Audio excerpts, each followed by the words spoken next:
بسم اللہ الرحمن الرحیم۔ قبر کی پہلی رات کا منظر کیسا ہوگا؟ یہ ایک ایسا سوال ہے جس کی تلاش میں ہر دوسرا شخص نظر آتا ہے۔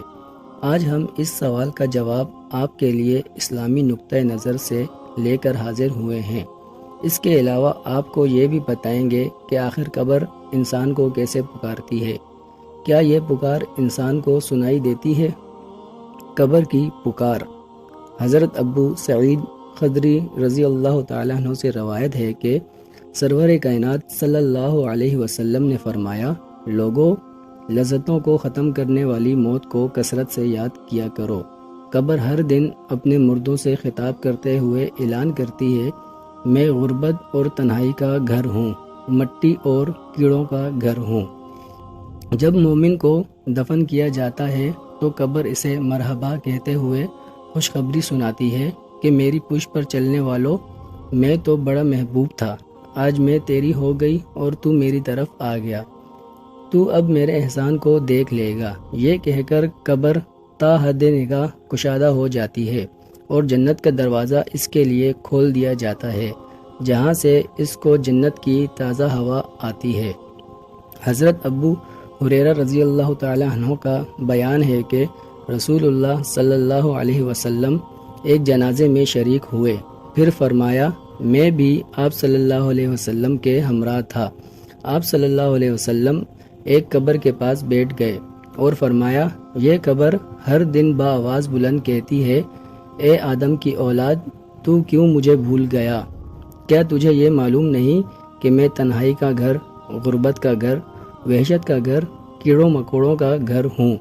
میں بہت تنگ گھر ہوں، مگر اللہ جس کے لیے کشادگی کا حکم فرمائے گا اس کے لیے کشادہ ہو جاؤں گی۔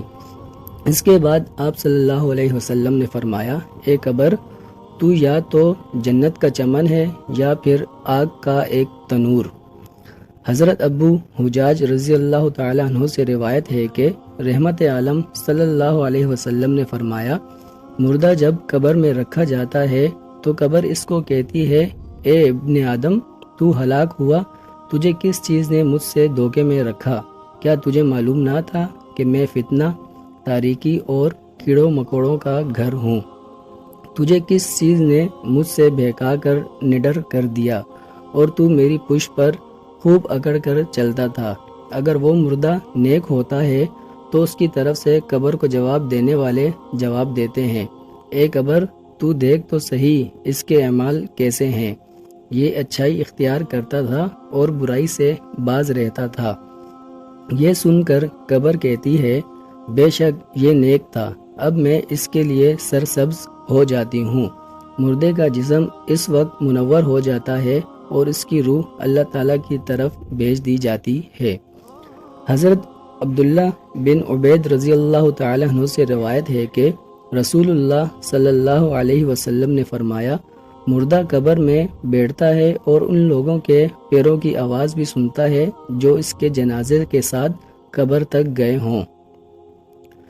مردے سے اس کی قبر کہتی ہے، اے ابن آدم، تیری ہلاکت ہو، تو نے میری تنگی، بدبو اور کیڑوں مکوڑوں کا خوف نہیں کیا، اس لیے تو نے ان چیزوں سے بچنے کے لیے تیاری نہ کی۔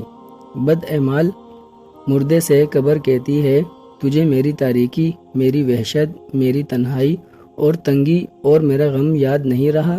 اس کے بعد قبر اس کو جکڑ دیتی ہے، جس کے بعد اس کی پسلیوں کی ہڈیاں ایک دوسرے میں پیوست ہو جاتی ہیں، جبکہ نیک بندے کے لیے قبر کشادہ کر دی جاتی ہے اور اس کے دائیں ایک کھڑکی کھول دی جاتی ہے جہاں سے اس کو جنت کی ہوا آتی ہے۔ اللہ پاک ہم سب کو قبر کے عذاب سے بچائے اور ہم کو نیک اعمال کرنے کی توفیق عطا فرمائے، آمین یا رب العالمین۔